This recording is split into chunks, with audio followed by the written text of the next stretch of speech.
Engineer Ramchandra गुटुगडे. मी आज एक इंजिनियरची सांगोल तालुक्यातील जी काही अवस्था आहे त्या शासनाने केली त्या संदर्भात बोलत आहे. नवीन इंजिनियरला जर तो लायसन काढायला गेला तर तिथं अनेक नियम अटींचं त्यांचं पत्र दिलं जातं. त्यामध्ये केलेल्या कामाचा अनुभव दाखवावा लागतो.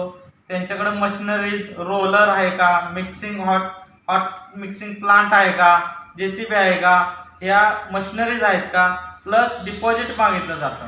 मग जर एखादा नवीन गरजू इंजिनियर झालेला मुलगा असेल आमच्यासारखा, मी स्वतः इंजिनियर आहे, तर त्याला त्या बाबी फुलफिल करता येत नाहीत तर त्यांना लायसन दिले जात नाही.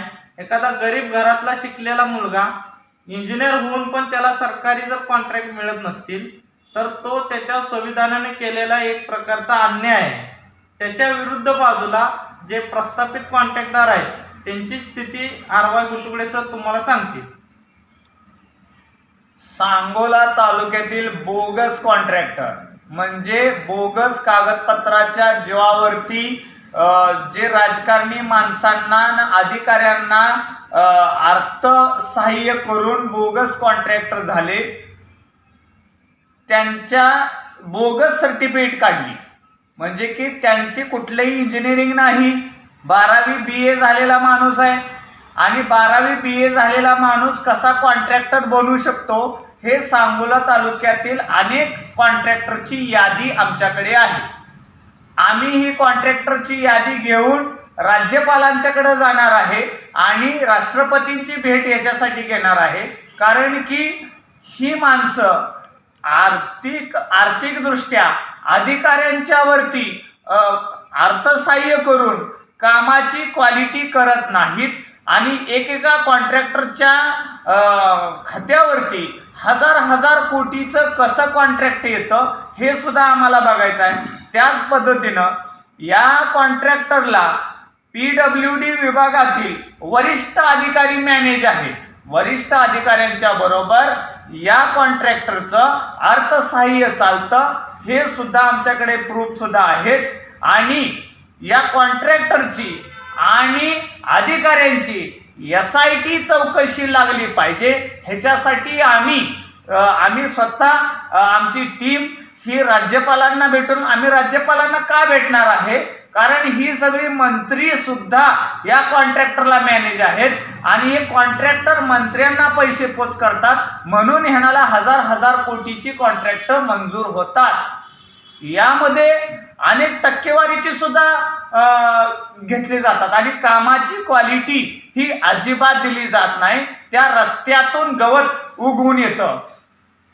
जर समजा सांगोला तालुक्यातील अनेक कॉन्ट्रॅक्टरनी बोगस जे लायसन काढलेलं आहे त्या बोगस लायसनसाठी ज्या इंजिनिअरिंग कॉलेजमधल्या त्या ट्रस्टीनं किंवा मालकानं ज्यांनी हे केलेलं आहे की इंजिनिअरिंगचं सर्टिफिकेट दिलंय त्याचं सुद्धा त्याच्या कॉलेजचं लायसन रद्द झालं पाहिजे, त्याच्या कॉलेजला कुलूप लागलं पाहिजे. कारण जी पोरं शिकलेली ती त्यांच्यावरती अन्याय होतोय. हे अधिकारी म्हणतोय की तुम्हाला ट्रॅक्टर दाखवा, तुमचं JCB दाखवा, तुमचं काम दाखवा हे म्हणतोय आणि ज्यांची पात्रता नाही, ज्यांचं शिक्षण नाही त्यांना बोगस आर्थिकदृष्ट्या मॅनेजमेंट करून देत आहे हे निदर्शनास आलेलं आहे. त्यामुळं आमची टीम पूर्णपणे या राज्यपाल असेल, राष्ट्रपती असेल, अधिकाऱ्यांना सुद्धा आम्ही जाब विचारणार आहे आणि याची डॉक्युमेंटरी आमच्याकडे आहे. तालुक्यात किती अशी तालुक्यामध्ये माहिती त्याची 2 दिवसामध्ये खात्रीशीर सूत्रा करून तुम्हाला पत्रकार बांधवांच्या समोर माहिती कळेल. नावानिशी कॉन्ट्रॅक्टर कुणाची बोगस सर्टिफिकेट आहे, किती मंजूर झालेले आहेत. तुमच्या निदर्शनार्थ किती बुद्ध आले? आमच्या निदर्शनात 4 ते 5 कॉन्ट्रॅक्टर आमच्या मोठमोठे कॉन्ट्रॅक्टर आमच्या निदर्शनास तालुक्यातील आहेत ज्यांच्याकडं लायसन नाही. हे आमच्याकडं निदर्शनास आलेलं आहे. ते आम्ही मुख्यमंत्र्यांच्या निदर्शनास आणून देऊ. ही 100% आम्ही करू. आणि अधिकारी काय करतात, काम पूर्ण झालेलं नाही, रस्त्याचं कोणतंही काम पूर्ण झालेलं नाही, त्याचं क्वालिटी कंट्रोल करून माहिती घेतलेली नाही तरी सुद्धा वर्क डन म्हणजे काम पूर्ण झालेल्याचा दाखला कसा देतो, त्यानं किती पैसे खाल्ले, किती कोटी रुपयाला तो मॅनेज झाला, याची सुद्धा SIT चौकशी झाली पाहिजे. ही ग्रामस्थांच्याकडून मागणी आहे. ही काय आम्ही काय मागणी नाही करत, ही लोकांच्याकडून मागणी आहे. दबक्या आवाजामध्ये आम्ही या ठिकाणी आलेलो आहे. आणि कॉन्ट्रॅक्टर नसताना, आता बघा, एखादा माणूस कॉन्ट्रॅक्टर नसतो त्यावेळेला त्याची प्रॉपर्टी किती असते हे चेक करा. आणि कॉन्ट्रॅक्टर झाल्यानंतर 2 वर्षातच त्याच्या नावावरती बंगला असतो, त्याच्या नावावरती हॉटेल्स असतात, त्याच्या नावावर लॉजिंग असतं, त्या नावावर उतारे वाढलेले असतात. म्हणजे शासनाचा आलेला पैसा ह्या कॉन्ट्रॅक्टरच्या घशात कसा जातो आणि लेकरा बाळांच्या त्यांच्या नावावरती जे काही जमिनी आहेत, जागा आहेत, हे कसं होतं याचा शासनाने पर्दाफाश केला पाहिजे. आणि या सामान्य नागरिकांना, इंजिनियरना यांना तुम्ही न्याय दिला पाहिजे असं आमची मागणी आहे.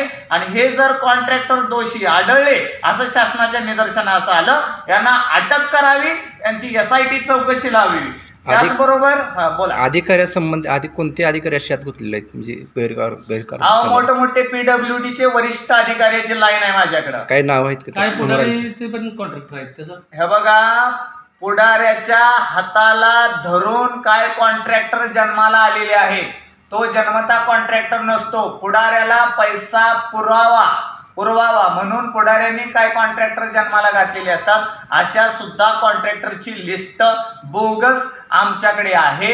आणि ज्यांनी बोगस इंजिनिअरिंगचं सर्टिफिकेट दिलं त्या सुद्धा कॉलेजची नावं आमच्याकडे आहेत. ही 100% 2 ते 4 दिवसात पत्रकार बांधवांच्या समोर आणू. ती प्रसिद्धी कधी करणार आणि त्याच्या संदर्भात तुम्ही काय भूमिका घेणार? पुन्हा आरोप असणार.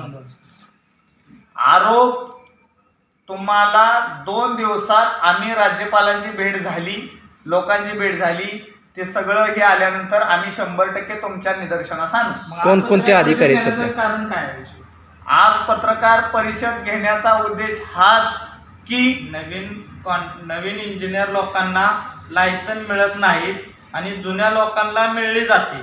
तर नवीन लोकांवर तो, आता मी स्वतः इंजिनियर आहे, त्याला आम्हाला लायसन मिळणं झालेत, हे वेगवेगळे नियम लावतात. आमच्याकडे पैसे कुठनं येणार? आमचं डिपॉझिट फी 2-2 लाख रुपये ते मागतायत. कुठनं 2 लाख रुपये आणणार? आमच्याकडे रोलर ट्रॅक्टर कुठनं उभा करणार? जे इंजिनियर नाहीत अशाने जुन्या लोकांनी गडगंज बनवून ठेवलेला आहे. तुम्ही कामच देत आणि नाही. बीड कॅपॅसिटी एक टेक्निकल मुद्दा आहे. जर तुम्हाला वर्षातून 2-3 फक्त कामं घेता येतात, एक काम पूर्ण झाल्यानंतर मग दुसरं काम त्याला दिलं जातं. ही बीड कॅपॅसिटी टेक्निकल गोष्ट आहे. तर एकाच कॉन्ट्रॅक्टरला 100 कोटीची 10-20 कामं दिली जातात. मग तुमची ती नियम कुठे गेला? दुसरी गोष्ट, जो इन्कम टॅक्स GSTचा विषय आहे, त्याच्या ज्या टेक्निकल बाबी आहे त्याच्यात पळवाट शोधली जाते. मग नवीन लोकांवर अन्याय झालाय, माझ्यावर अन्याय झाला, मी स्वतः मेकॅनिकल इंजिनियर आहे. मग आमच्यावर जर अन्याय होत असेल तर मग आम्हाला त्याच्यावर आवाज उठवणं ही काळाची गरज आहे ना. आम्हाला मिळते का कॉन्ट्रॅक्ट? आम्हाला लायसनच मिळेना झाले म्हणून आज हा आवाज उठवतोय. कॉन्ट्रॅक्टरच्या जीवावरती त्याच्या घरातल्या प्रॉपर्टी, कॉन्ट्रॅक्टर नसताना प्रॉपर्टी किती, कॉन्ट्रॅक्टर असताना प्रॉपर्टी किती, 7 बारे वगैरे सगळे आमच्याकडे आहेत. 100% सगळ्यांचे 7 बारे आहेत. वेळ आली की चांगल्या तुम्हा सगळ्या पत्रकारांना एकत्रित करून हे प्रदर्शित केले जातील. हे आणि अर्जात सुद्धा मुद्दे आहेत सगळे. तुम्हाला त्याची प्रत आम्ही तुम्हाला देऊ. फक्त आम्हाला जाचकाठी लावल्या या अधिकाऱ्यांनी, म्हणून ही आम्हाला पत्रकार परिषद घ्यावी लागली. कारण ही 10वी शिकलेली, 12वी शिकलेली ह्यांना जर जाचकाठी लागत नसतील तर इंजिनियर झालेल्या पोरांना तुम्ही जाचकाठी का लावता? म्हणून ती पोरं पुढे जात नाही. अटी नियमचा GR आहे का? अटी नियमचं GR आपल्याकडे आहे ना, डॉक्युमेंट आहे, देतो की तुम्हाला. 100% देतो. काही ठिकाणी असं होतं की जे कॉन्ट्रॅक्टदार आहेत त्यांच्या कोणतर नातेवाईकातल्या कोणातरी डिग्री झाले असते, त्यालाच ते सरकारी कॉन्ट्रॅक्टरचे हे घेतात. मग त्याच्याकडे ट्रॅक्टर आहे का बघा, JCP आहे का बघा, हायवा आहे का बघा. तो काय करतो, दुसऱ्या कुठल्या तर सब कॉन्ट्रॅक्टरला काम 10-10%, 5-5% घेऊन विकून टाकतो. अशीच अवस्था आहे. तुम्ही कुठेही चेक करा. काही लोक दबक्या आवाजात बोलत नाहीत, आम्ही बोलतो 100%. आणि नवीन पिढीवर अन्याय हो, आम्हाला हाताला कामच नाही. सांगोला तालुक्यातली कितीतर इंजिनियर आहेत, कितीतर डिप्लोमावाले आहेत, कितीतर IT वाले आहेत, आज सुशिक्षित बेरोजगार आहे. कारण जुनं जे कॉन्ट्रॅक्टर आहे घराणीशाही, ह्यांचा आवाज कधी संपलेला नाही. हा माणूस कामं देत नाही, हा स्वतःच्या घरच्यांना स्वतःच्या मर्जीतल्या लोकांनाच कामं देऊन हे करतात. त्यामुळं नवीन पोरग कॉन्ट्रॅक्टर होईल ही ह्यांच्या कॉपरेटवरनं वाटत. आता 5 वर्षात एवढ्या हजारो कोटीचा निधी आला. आमच्यासारख्या आम्ही जे engineer ला बोलतोय हे आता काय मिळालं नाही. कागदपत्राला घेऊन बोलतोय. ठराविक कॉन्ट्रॅक्टरला कामं मिळणं म्हणजे राजकीय कोणाचा वरदास्त आहे का या? शंभर काय टक्के वाटतंय आहे. तुम्हाला? 100% कोणत्या राजकीय नेत्याचं काय? तुमचं काय आहे? शासनाला आमचं आव्हान हेच आहे की कोणत्याही कॉन्ट्रॅक्टरचं इंजिनिअरिंग सर्टिफिकेट असल्याशिवाय त्याला कॉन्ट्रॅक्टर म्हणू नये. त्यांच्याकडं GCP पाहिजे.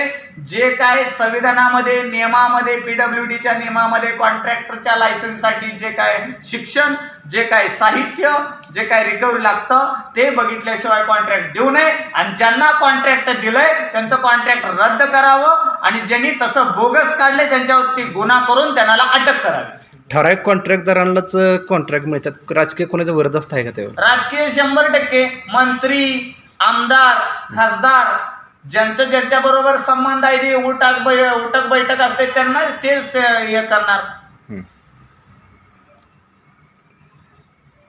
ओके.